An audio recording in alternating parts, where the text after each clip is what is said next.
ಶ್ರೀ ಗುರು ರಾಘವೇಂದ್ರಾಯ ನಮಃ. ನಿತ್ಯಂ ಅಮ್ಮ ಮಗಳು ಯೂಟ್ಯೂಬ್ ಚಾನಲ್ಗೆ ಸ್ವಾಗತ.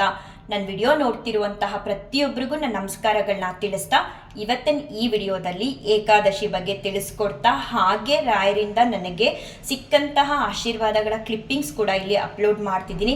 ರಾಯರ ಆಶೀರ್ವಾದ ನಿಮ್ಮೆಲ್ಲರ ಮೇಲೂ ಇರಲಿ ಅಂತ ನಾನು ರಾಯರ ಹತ್ರ ಪ್ರಾರ್ಥನೆ ಮಾಡ್ಕೊಳ್ತೀನಿ. ಈ ವರ್ಷದ ಕೊನೆಯ ಏಕಾದಶಿ ಅಂತಲೇ ಹೇಳ್ಬೋದು. ಸಫಲ ಏಕಾದಶಿ 26ನೇ ತಾರೀಕು ಗುರುವಾರ ಬರ್ತಿದೆ. ಗುರುವಾರ ಅಂದ್ರೇ ರಾಯರ ಭಕ್ತರಿಗೆಲ್ಲ ವಿಶೇಷವಾದ ದಿನ. ಅದೇ ದಿನ ಏಕಾದಶಿ ಬಂದಿರೋದ್ರಿಂದ ಶ್ರದ್ಧಾಭಕ್ತಿಯಿಂದ ನಾವು ಆಚರಣೆ ಮಾಡೋದ್ರಿಂದ 7 ಜನ್ಮಗಳಿಂದ ನಾವು ಮಾಡ್ಕೊಂಡು ಬಂದಿರೋಂತಹ ಪಾಪ ಕರ್ಮಗಳ ವಿಮೋಚನೆ ಆಗೋದ್ರ ಜೊತೆಗೆ ನಾವು ರಾಯರ ಅನುಗ್ರಹಕ್ಕೆ ಪಾತ್ರರಾಗ್ತೀವಿ. ಯಾರಿಗೆಲ್ಲ ಉಪವಾಸ ಇದ್ದು ವ್ರತಾಚರಣೆನ ಮಾಡಬೇಕು ಅಂತ ಅನ್ಸುತ್ತೋ ಮಾಡಿ ತುಂಬಾನೇ ಒಳ್ಳೆಯದಾಗುತ್ತೆ. ಅಕಸ್ಮಾತ್ ನಮಗೆ ಅನಾರೋಗ್ಯ ಸಮಸ್ಯೆ ಇದೆ, ಮನೇಲಿ ತುಂಬ ಚಿಕ್ಕ ಮಕ್ಕಳಿದ್ದಾರೆ, ವಯಸ್ಸಾಗಿರೋರು ಇದ್ದಾರೆ ಅಂತ ಹೇಳ್ತಿರೋ ಅಂಥವರು ಮನೇಲಿ ಅನ್ನದಿಂದ ಮಾಡಿರುವಂತಹ ಯಾವುದೇ ಅಡುಗೆಗಳನ್ನ ಬಳಸದೆ ಹಣ್ಣು, ಹಾಲು, ನೀರು, ಅವಲಕ್ಕಿ, ನನಗೊಬ್ರು ಕೇಳಿದ್ರು ಸಿಹಿ ಅವಲಕ್ಕಿ ಮಾಡೋದು ಹೇಗೆ ಅಂತ, ಅದನ್ನು ಕೂಡ ಇಲ್ಲಿ ಕ್ಲಿಪ್ಪಿಂಗ್ಸಲ್ಲಿ ಹಾಕ್ತಾ ಇದ್ದೀನಿ.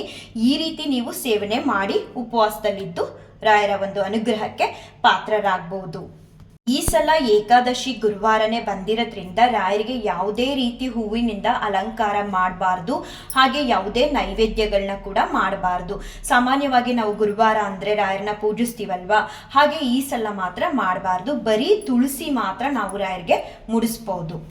1 ವರ್ಷ ಆಯಿತು ನಾನು ಏಕಾದಶಿ ವ್ರತಾಚರಣೆನ ಆಚರಣೆ ಮಾಡೋದಕ್ಕೆ ಶುರು ಮಾಡಿ. ಆಚರಣೆ ಮಾಡೋದಕ್ಕಿಂತ ಮುಂಚೆ ಇದ್ದಿದ್ದು ನನ್ನ ಜೀವನಕ್ಕಿಂತ ಇವಾಗ ತುಂಬಾ ಬದಲಾವಣೆ ಆಗಿದೆ. ತುಂಬ ಅಂದರೆ ತುಂಬಾ ಒಳ್ಳೆಯದಾಗ್ತಿದೆ. ಕಷ್ಟ ಯಾರಿಗೂ ತಪ್ಪಿದ್ದಲ್ಲ, ಪ್ರತಿಯೊಬ್ಬರಿಗೂ ಒಂದಲ್ಲ ಒಂದು ರೀತಿ ಕಷ್ಟಗಳು ಬರುತ್ತೆ. ನಮ್ಮ ಪ್ರತಿ ಕಷ್ಟದಲ್ಲೂ ರಾಯರು ನಮ್ಮ ಜೊತೆ ಇದ್ದು ನಾನಿದ್ದೀನಿ, ನೀನು ಧೈರ್ಯವಾಗಿರು, ನಿನ್ನ ಕಷ್ಟನ ನಾನು ಸರಿ ಮಾಡ್ತೀನಿ ಅಂತ ನನ್ನ ಜೊತೆಲೇ ಇದ್ದು ರಾಯರು ನನಗೊಂದು ಒಳ್ಳೆ ಮಾರ್ಗನ ತೋರಿಸ್ತಿದ್ದಾರೆ. ಆ ಕಾರಣಕ್ಕೆ ನಾನು ಪ್ರತಿಯೊಬ್ಬರಿಗೂ ಹೇಳ್ತೀನಿ, ನಾವು ಯಾವಾಗ ಉಪವಾಸ ಇದ್ದು ಏಕಾದಶಿ ವ್ರತಾಚರಣೆನ ಮಾಡ್ತೀವೋ ತುಂಬ ಬೇಗ ರಾಯರು ನಮಗೆ ಅನುಗ್ರಹಿಸ್ತಾರೆ.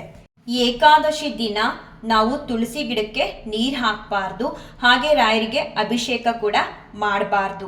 ಮತ್ತು ಆ ದಿನ ನಾವು ಆದಷ್ಟು ಮೌನವಾಗಿರಬೇಕು, ಸುಳ್ಳುಗಳು ನುಡಿಬಾರ್ದು, ವಿನಾಕಾರಣ ಕೋಪ ಮಾಡ್ಕೋಬಾರ್ದು, ಬೇರೆಯವ್ರನ್ನ ನಿಂದನೆ ಕೂಡ ಮಾಡಬಾರ್ದು. ಎಷ್ಟು ಬಾರಿ ಸಾಧ್ಯನೋ ಅಷ್ಟು ಬಾರಿ ಶ್ರೀ ರಾಘವೇಂದ್ರಾಯ ನಮಃ ಅಂತ ಹೇಳ್ಕೋಬಹುದು. ವಿಷ್ಣು ಸಹಸ್ರನಾಮ ಬಂದರೆ ಅದನ್ನು ಕೂಡ ನೀವು ಮನೇಲಿ ಹೇಳ್ಬೋದು. ಅಕಸ್ಮಾತ್ ನಮಗೆ ವಿಷ್ಣು ಸಹಸ್ರನಾಮ ಬರಲ್ಲ ಅಂತ ಅನ್ನೋರು ಅಟ್ಲೀಸ್ಟ್ ಫೋನಲ್ಲಾದರೂ ಪ್ಲೇ ಮಾಡಿ ಕೇಳಿಸ್ಕೊಳ್ಳೋ ಪ್ರಯತ್ನ ಮಾಡಬೇಕು. ಹಾಗೆ ಒಬ್ಬರು ಕಮೆಂಟ್ ಮೂಲಕ ಕೇಳಿದ್ರು, ನೀವು ಯಾವ ರೀತಿ ಏಕಾದಶಿ ವ್ರತಾಚರಣೆನ ಆಚರಣೆ ಮಾಡ್ತೀರಾ ತಿಳಿಸಿ ಅಂತ.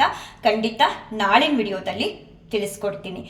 ಎಲ್ಲರಿಗೂ ಒಳ್ಳೆಯದಾಗಲಿ. ಶ್ರೀಕೃಷ್ಣಾರ್ಪಣಮಸ್ತು, ಶ್ರೀಕೃಷ್ಣಾರ್ಪಣಮಸ್ತು, ಶ್ರೀಕೃಷ್ಣಾರ್ಪಣಮಸ್ತು.